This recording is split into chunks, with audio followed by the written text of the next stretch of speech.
Hello Iowa, Nathaniel Gavronsky here in the beautiful city of Iowa City, here in the Pinnacle in front of the old Capitol building here in downtown Iowa City. We did it, Iowa. We have flattened the curve. We have made it through the worst part of this pandemic. COVID-19 hit us in ways that we never thought it would. This was probably the most serious attack on this nation's freedoms ever. Not World War I or World War II were actually able to contain us into our homes in fear as badly as this virus did. We were asked to flatten the curve so that our hospitals and our essential workers weren't overwhelmed and overtaken with people they couldn't help. We have done it. The curve was flattened, and we can now start venturing out into the real world. It doesn't mean that everything is in the all clear. No, far from it. In fact, people will still get sick. There's a chance that some people might still die. However, by going by social distancing requirements that the governor of Iowa has outlined in her proclamations, and the federal government has also given extensive information on, we can still prevent a lot of human-to-human contamination, and we can make sure we protect those that are most vulnerable from catching this serious illness. COVID-19 in Iowa has a 53% recovery rate. That's from the people that have caught it that we know about.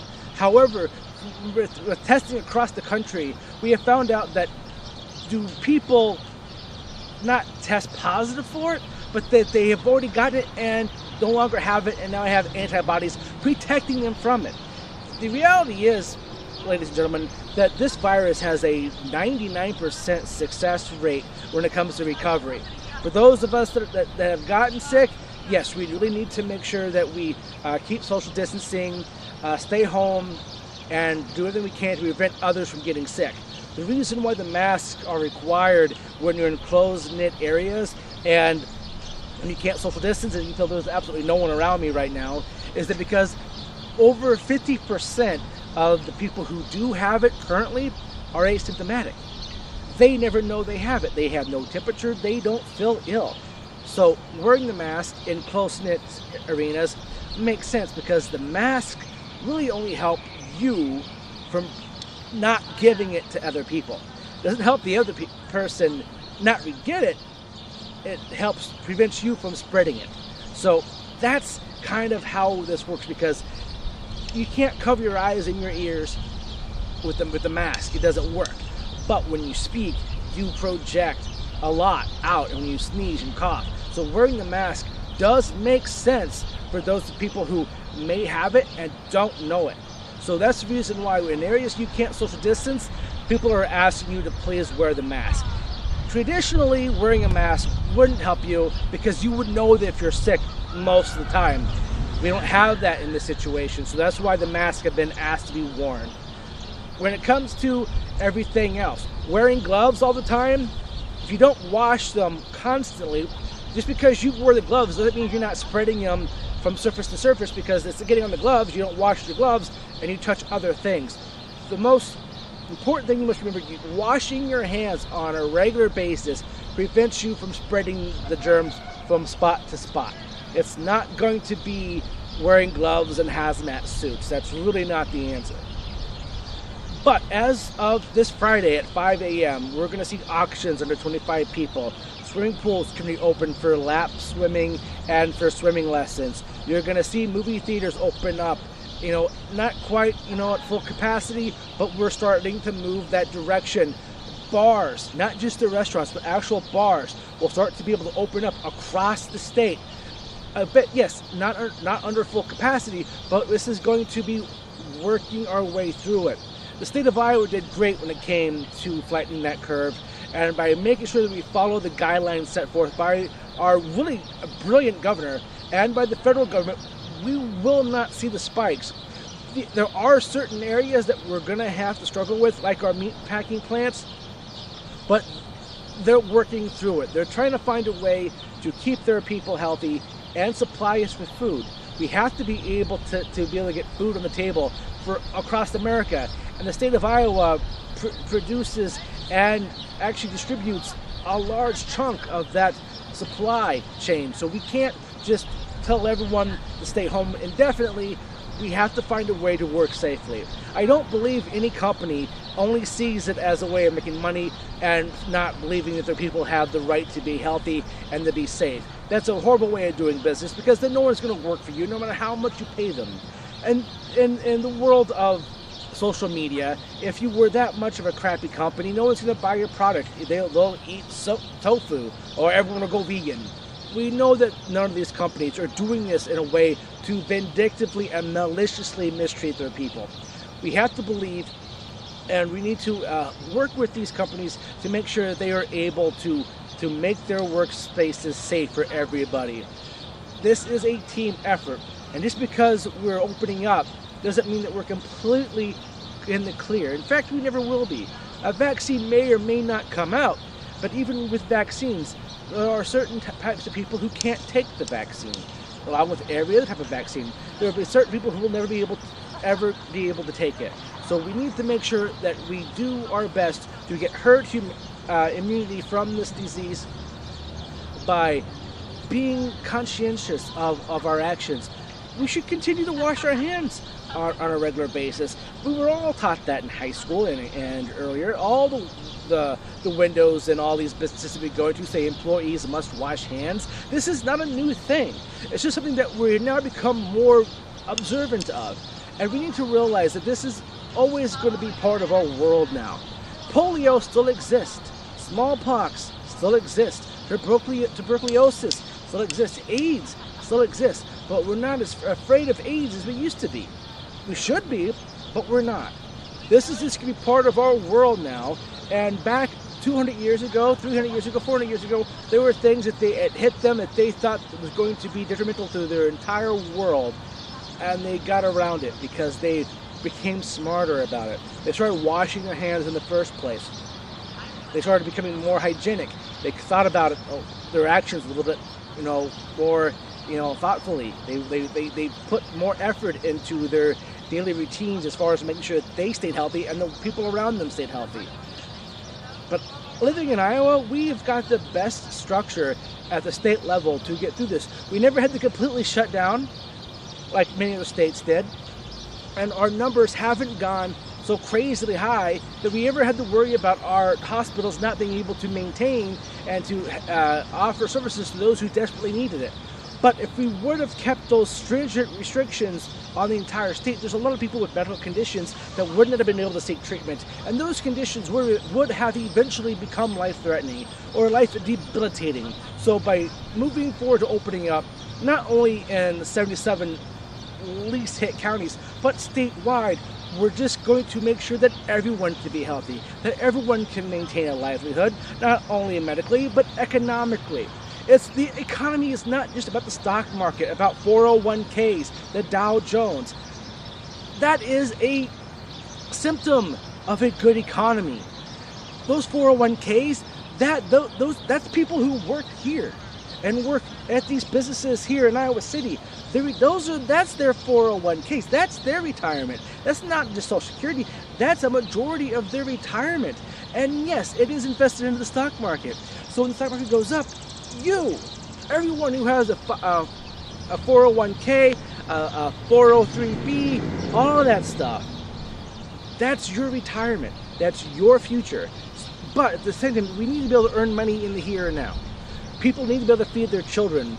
A lot of people have qualified for unemployment, but they can't get to it. The state systems nationwide aren't very good at getting this type of money out, especially this large quantities of it. Right now we have an unemployment around 36 million people. That's higher than even the worst point of the Great Depression. By keeping the economy shut down, we could see a point of no return. And that's not just the big cities. That's not just the high earners. This economy has hurt the lowest earning people in the country. A majority of the people who earn $40,000 or less a year are unemployed. Majority of them are women. In Iowa, 80,000 people from the restaurants and bars that closed will not have a job to go back to once everything opens up. And a majority of those jobs are in the rural areas. The PPP program Unfortunately, the development effort was not able to get to everyone who desperately needed it. A lot of people did, but not everybody. The only way we're going to be able to get money to these people as they need it is by opening up the economy. People need to be able to be mindful of social distancing rules, be mindful of washing their hands, be safe, go out, be a smart consumer, get your hair did, because I know everyone's in desperate need of one. Go to your local restaurant. Make sure you have a party of 6 people or less. Keep booths, separating you and other patrons. We've got this, America, and I know Iowa will lead the way, as we have led in everything since our existence. This building, the reason why I did this video here is that this building behind me saw some of the greatest steps in our nation's history.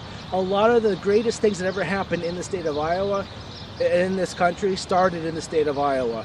We are still leading the way in a lot of things, in healthcare, in ingenuity, in all the things that we see in this country as a whole. Iowa represents the best of those things.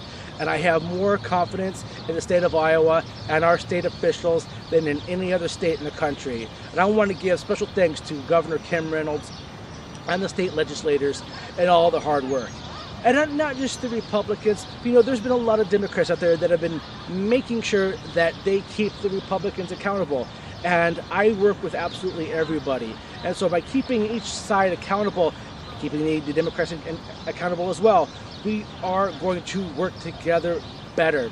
I also want to give a special thanks to Abby Finkenauer and Cindy Axney for voting no against the so-called CARES Act, because that would have actually been really devastating for Iowa, because Iowa would have been paying a lot more per person in taxes and would have received very little from that program, because that program is geared more for New York, California, Washington, big states that have really, really bad fiscal problems. We would have been bailing them out instead of making sure that the tax dollars go spread evenly across the country, helping everybody out. I want to be able to make sure all businesses are treated with equal justice and care, not just the ones that the governors play winners and losers with. So Iowa hasn't played winners and losers. They've made sure that everyone had an equal shot. We might not have been able to get to everyone, but we gave it our best shot. Some of the bigger states like California and New York, sadly, they have put people in winning pockets and losing pockets. The people living at long-term nursing facilities in New York, you were put in the losing column because you were seen to be expectable. People are going to die, as Governor Cuomo said. And I've known Andy for quite a while. I actually met him a couple summers ago getting a reward for working with homeless people. I feel absolutely horrible for everyone in New York City that has lost loved ones, grandparents, mothers, fathers, from negligence, straight up negligence on the part of the state government and putting infected people into tightly packed communities. It's absolutely abhorrent that we let this pass. And I hope we have changes in public policy at the states and the federal level to prevent this from ever happening again. For those people out in California, there's a lot of things out there that I'm sure you are all aware of have not been going the way of the individuals who live and breathe and make California the wonderful state that it is. And I hope that people see these discrepancies in how governors are picking winners and losers in some of these states and hold them accountable. Not even into the election, hold them accountable now. There's a lot of things that we can do, especially in places like New Jersey, where a business is doing everything they can to be responsible and social distance, but the big box stores are told you don't have any rules. You gotta treat everyone equally. Iowa did that. Iowa saw that Targets and Walmarts and Costco's and Sam's Clubs were full, but the small mom business shops were not allowed to. That wasn't fair, and so that's where the state moved into opening more of the state up, especially in areas where the COVID wasn't such a problem. And again, thank you, Governor Reynolds, for doing such a good job on that. It's not easy being a policy maker, because when you go to school like this, you learn specialties. If you're a doctor, you're an economist, you know a lot about epidemiology and viruses, that's what you know the most about. So you're going to want to focus on just preventing viruses from spreading. If you're an economist, you're going to work on just what's best for the economy.